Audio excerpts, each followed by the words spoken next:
Well, hello there again, fellow malt enthusiasts and whiskey lovers. It is me, back at it again, your whiskey coach. So sorry about the delay in gaps between reviews over the last, gosh, I guess it's been a week and a half, maybe 2 weeks. Crazy week in my life, and I know you guys don't tune in to hear about my life, but I feel like in a certain way we get to know each other a little bit through comments and through watching these videos. And I felt it'd be remiss if I didn't mention what's going on with me. The dog that you saw kind of in the background of some of these videos, and when I do the reviews upstairs, he would kind of peek his head behind the curtains and the glass door there. I had to put him down earlier in the week, and that was harder than I had ever anticipated. I had him 11 and a half years, fed him out of a bottle for the first couple nights of his life, and we went through a lot. I got him as a young man who was kind of looking for direction and looking for something that I needed to kind of take care of, and he was there for me, and it was just really tough. So I wanted to dedicate this review to Cassius. The second piece of huge news, less than a week after that, deflating news, is the fact that we did have our baby. My wife gave birth to a healthy 7-pound, 4-ounce, 21 and a quarter inch baby boy, who we'll be dedicating a review to here closer to St. Patrick's Day. That's a little bit of hint about what his name is, but I'll hold off for that now. Let's jump right into the review. So thanks for listening to that little diatribe. Let's jump straight into the review. We are, like I said, sticking in the bourbon category. And today's bourbon category is Evan Williams Single Barrel. Get you a better view of that. The light's kind of tough. There we go. Evan Williams Single Barrel Vintage. This one was put in oak in 2004. And I am a big fan of the idea, the bottling, the information, the price point, I'll get to that in a second, of this bottling. I'll tell you why. As you may or may not know, Evan Williams is a Heaven Hill brand name, a very legendary distillery out of Kentucky that has been doing it over 200 years. Evan Williams' master distiller is named Dean Beam, as in Jim Beam. I always thought that was a funny name. It sounds like something out of a soap opera, I think. But he kind of launched this brainchild of his a couple years back. I think their first vintage was, I think, 03. They bottled their first one in 03. Don't quote me on that. But anyways, he kind of did it in reaction to America's ever-changing palate with bourbons, wanting a little bit more of a spicy or aggressive or forthcoming bourbon, opposed to what we had drank for the last couple decades. It kind of become a very mild, almost mimicking like a Canadian or an Irish whiskey. Very drinkable, non-intrusive. Well, that's kind of flipped a bit, and because of that, they've come out with this single barrel bottling, and I'm excited to try it. Single barrel is obviously what it says it is. It's one barrel. It's not a blend.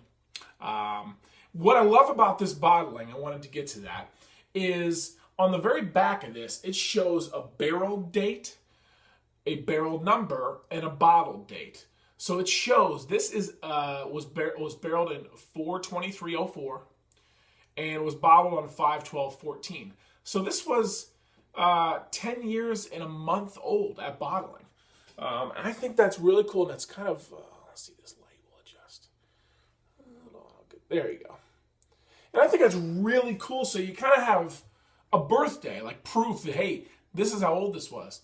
And it's a single barrel, so you know it is actually 10 years old. I thought that was really, really cool.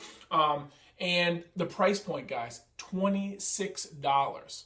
$26. That's tremendous value. I haven't tasted it yet, but unless this is pretty bad, that's a great value.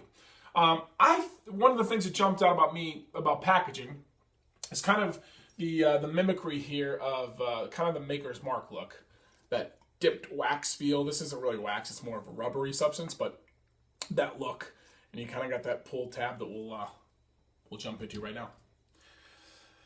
So yeah, I think Heaven Hill, of all those kind of legendary bourbon producers in the bourbon belt, kind of gets, I don't know, a little Rodney Dangerfield, if you will, kind of a little bit of a lack of respect, and I think that's pretty unfair, personally. But yeah, I don't think they get the respect there. I mean, they do wonderful, wonderful bourbons, but for whatever reason, people don't put them into the same acclaim as some of the other bottlers. So let's see if we can't help maybe break that notion. Ooh, great nose so far. What I thought of, without having tried this, of course, I'm trying to find my little spray bottle. I don't see it around here. I must have misplaced it. What I thought of immediately, upon looking at this, looking at the price point, looking at kind of what they're selling, was Elijah Craig 12-year. Mid $20. This is a 10-year. That's a 12-year, obviously. Kind of a nice entry level into a sipping bourbon. But man, you know what? The more I do bourbon tastings, the more I go back to Elijah Williams, 12-year. Elijah Williams. Why I said that? The 12 years is an amazing, amazing bottling. So I'm hoping this is going to be kind of comparable. I think they're trying to compete with it. I also think they did a really cool job with this little booklet here that tells you a little bit of information about the bourbon. Also on the back, it has a special invitation.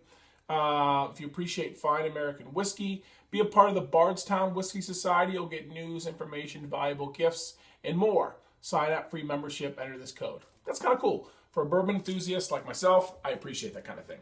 So, well, we've let this breathe for a moment while I was yapping at you guys, and I'm getting a nose right off the bat that's it's absolutely oaky. I'm getting maybe like burnt fruit, cereal, Cheerios, maltiness, nougat, caramel, certainly. Very appealing on the olfactory system there for sure. Color-wise, like I said, I'm not going to beat down colors with these bourbons because they're so similar, especially in the same age range. But that being said, the legs are nice and long, and man, I'm really enjoying the nose on this one. Very deep, vibrant nose. All right, you know what? It's Friday night. I'm excited to try this. Shall we?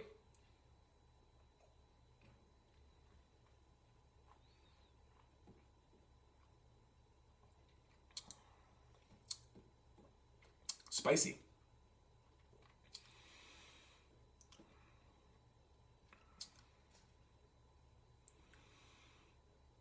Black pepper. Maybe like a toasted marshmallow or something. A little less sweet than the nose was. Some smokiness, almost like a bit of Scotch influence. It's finishing a little sweeter, kind of on the cheeks there. Spicy entrance, not so spicy on the aftertaste.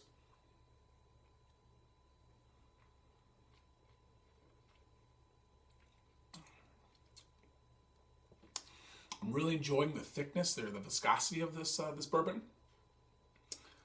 I would say my initial taste, and this is 2 sips in of my first bottle, is that it is comparable to to the Elijah. Yeah, I think it's a really nice, for $26, guys. I'd say buy it. I mean, you're getting a 10-year single barrel bourbon. I mean, that's a $50, $60, $70 bottle, typically. But because these guys are pumping out so much bourbon, I think you're able to get it a little bit of a better cost. But if you're buying this from a boutique type distillery, you're going to pay that $75, $80 at times. But I think it's nice. I'm really enjoying the, like I said, that smokiness, that toasted marshmallow almondy kind of flavor.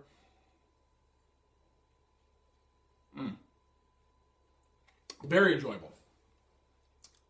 I like it. I like it. Touche. Kudos. I will give this bourbon a 7.5. Very nice bourbon, especially at that $26 price point. Like I said, I would recommend this if you're a bourbon guy and you don't have $1 million. Definitely, I would say definitely jump out and pick up a bottle of that up. It's nice. Now, that actually brings me to my next point. I was thinking about talking about some of my best bang for the bucks. Well, you guys know me. I'm not going to do a lot of vodka or gin or tequila. I'm going to stick with rum and then maybe, a couple categories of whiskey, Irish, Canadian, bourbon, stuff like that. The stuff that I like. I'm thinking about doing that. What do you guys think? If not, I'll skip it and jump right back into another bourbon. But I think that might be cool because I do get a lot of requests from you guys saying, "Hey, I don't have a ton of money. What do you suggest?" And I'll shoot people responses.